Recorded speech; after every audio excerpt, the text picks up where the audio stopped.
दोस्तों, क्या आपको पता है मार्च का महीना आते ही बेंगलुरु की हवाओं में एक अलग ही नशा घुल जाता है। यह नशा है इशाला कप नमदे के सच होने का, जो पिछले साल आखिरकार हकीकत में बदल गया। लेकिन गुरु, अब सवाल यह है कि क्या बेंगलुरु अपने ताज को बचा पाएगी? क्या किंग कोहली के हाथों में फैंस फिर से यह ट्रॉफी देख पाएंगे? हेलो। तो लीजिए दोस्तों, लंदन से निकलकर वॉर जोन से बचाते विराट कोहली बेंगलुरु पहुंच चुके हैं में खेलने के लिए। और आते ही वो प्रैक्टिस में भी उतर गए, जहां उनका स्वागत किया भुवनेश्वर कुमार ने। क्या बात है। जी हां, पिछले साल में बेंगलुरु के लिए खेलने वाले भुवी का नाम आजकल भले ही नेशनल साइड में नहीं दिखता हो, लेकिन कई फैंस हैं जो भुवी के दीवाने हैं और उनको लेकर फैंस क्यों क्रेजी रहते हैं, वो उन्होंने आरसीबी के प्रैक्टिस सेशन में दिखा दिया। जब उन्होंने विराट का स्वागत अपने खतरनाक यॉर्कर से किया। भुवी की इस कमाल की गेंद से लग रहा है कि इस बार भुवी कुछ कमाल जरूर करेंगे और आरसीबी को दूसरी बार चैंपियन बनाने में एक अहम भूमिका भी जरूर निभाएंगी। जलवा है हमारा। इसी बीच सोशल मीडिया पर विराट को लेकर एक अलग लेवल की गपशप चल रही है। एक रिपोर्ट हुई है कि विराट ने आरसीबी मैनेजमेंट से एक स्पेशल चार्टर्ड फ्लाइट की डिमांड की है। कहा जा रहा है कि अगर मैचों के बीच में 3 दिन से ज्यादा का गैप हुआ तो किंग कोहली सीधा लंदन उड़ जाएंगे और मैच से ठीक पहले वापस आ जाएंगे। अब गुरु, ये तो पक्का किसी विराट हेटर की फैलाई हुई फर्जी बात लग रही है। और भाई, किंग कोहली के वर्क एथिक्स पर सवाल उठाना मतलब सूरज को दिया दिखाने जैसा है कि नहीं। बात तो सही है। तो ऐसी फालतू बातों को बाउंड्री के बाहर फेंकते हैं और आपको बताते हैं असली ग्राउंड रियलिटी। हेलो, हाय, नमस्कार। द क्रिकेट कनेक्शन देख रहे हैं आप।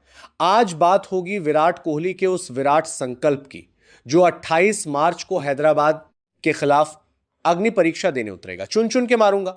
2 दिन पहले जब बेंगलुरु एयरपोर्ट पर हलचल बढ़ी तो समझ में आ गया कि कासली बॉस आ चुका है और अब तो विराटल 206 के लिए अपनी पलटन से जुड़ भी गए हैं। बेंगलुरु पहुंचने से पहले कोहली लंदन में कड़ी प्रैक्टिस कर रहे थे और उन्होंने अपनी ट्रेनिंग की एक फोटो भी सोशल मीडिया पर डाली थी, जिसे देखकर आरसीबी के फैंस का बीपी हाई हो गया।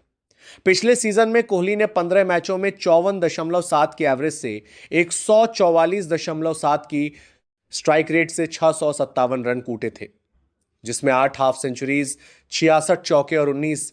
ये आंकड़े गवाही दे रहे हैं कि किंग का बल्ला पिछले सीजन आग उगल रहा था। लेकिन दोस्तों, क्या इस बार की राह इतनी आसान होगी? क्या क्या लगता है आपको? हमको कुछ नहीं पता। अब आरसीबी का सीजन कैसा जाएगा, इसको लेकर इरफान पठान ने कोहली को यह खतरनाक चेतावनी दी। विराटल इतिहास के सबसे सफल बल्लेबाज हैं। 267 मैचों में 8,661 रन, 8 शतक और 63 अर्धशतक विराट ने लगाए हैं। लेकिन उनके लिए पर्सनल रिकॉर्ड से बढ़कर अब वो ट्रॉफी है जिसे वो दूसरी बार उठाना चाहते हैं। रजत पाटीदार की कप्तानी और कोहली के एक्सपीरियंस का ये कॉम्बो क्या सनराइजर्स के काव्या मारन ब्रिगेड को 28 मार्च को धूल चटा पाएगा? ये सवाल हर फैन पूछ रहा है।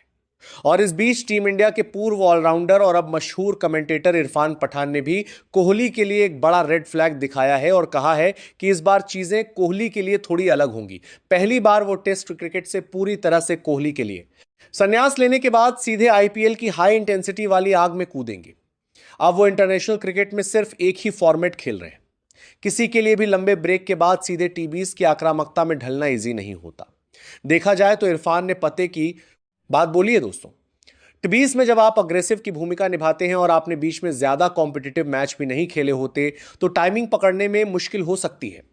हालांकि इरफान ने यह भी माना कि कोहली और आरसीबी का रिश्ता दिल और धड़कन जैसा है। पिछले सीजन में कोहली ने एंकर की जगह जो आक्रामक रुख अपनाया था, वही आरसीबी की जीत का टर्निंग पॉइंट भी था। Once more once more. मगर इस समय आरसीबी के लिए नंबर 3 पर किसे खिलाया जाए, यह एक सरदर्द बना हुआ है। विराट कोहली और फिल साल्ट की ओपनिंग जोड़ी तो फिक्स है, लेकिन असली सस्पेंस है नंबर 3 की पोजीशन पर, जहां दो दिग्गज आमने सामने हैं। देवदत्त पडिक्कल बनाम वेंकटेश अय्यर। देवदत्त पडिक्कल ने डोमेस्टिक क्रिकेट में तबाही मचाई है। विजय हजारा ट्रॉफी में 100 से ज्यादा की एवरेज और 700 से ज्यादा रन।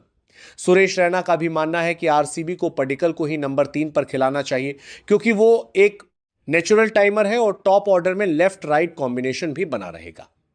वहीं वेंकटेश अय्यर, जिनको 7 करोड़ की भारी भरकम कीमत पर आरसीबी में शामिल किया गया है, उनके पास भी पावर हिटिंग के साथ साथ मीडियम पेस बॉलिंग का भी ऑप्शन है। कुछ एक्सपर्ट्स मानते हैं कि चिन्नास्वामी की छोटी बाउंड्री पर अय्यर का स्ट्राइक रेट गेम पलट सकता है। अगर पडिक्कल नंबर 3 पर फिट होते हैं तो कप्तान रजत पाटीदार नंबर 5 पर फिनिशर की भूमिका में दिख सकते हैं, जबकि जितेश शर्मा नंबर 4 पर टीम को मजबूती देंगे। ये भी ठीक है। आरसीबी का स्क्वाड इस बार काफी बैलेंस लग रहा है दोस्तों। भुवनेश्वर कुमार और जोशफ की धार कृणाल, पंड्या का ऑलराउंड प्रदर्शन और फिल साल्ट की आक्रामकता, मसाला तो पूरा है, बस किंग के तड़के का इंतजार है। तो आपको क्या लगता है, क्या इरफान पठान की बात सच होगी और कोहली के लिए यह चीज मुश्किल भरा रहेगा, या फिर किंग कोहली एक बार फिर ऑरेंज कैप पर कब्जा करके अपने क्रिटिक्स का, आलोचकों का मुंह बंद कर देंगे और दूसरी बार बेंगलुरु को ट्रॉफी जिताएंगे? और जो भी हो आपका ऑब्जर्वेशन कमेंट करके जरूर बताना। चैनल को भी जरूर सब्सक्राइब करना। Thank you for watching. जल्दी मिलते हैं।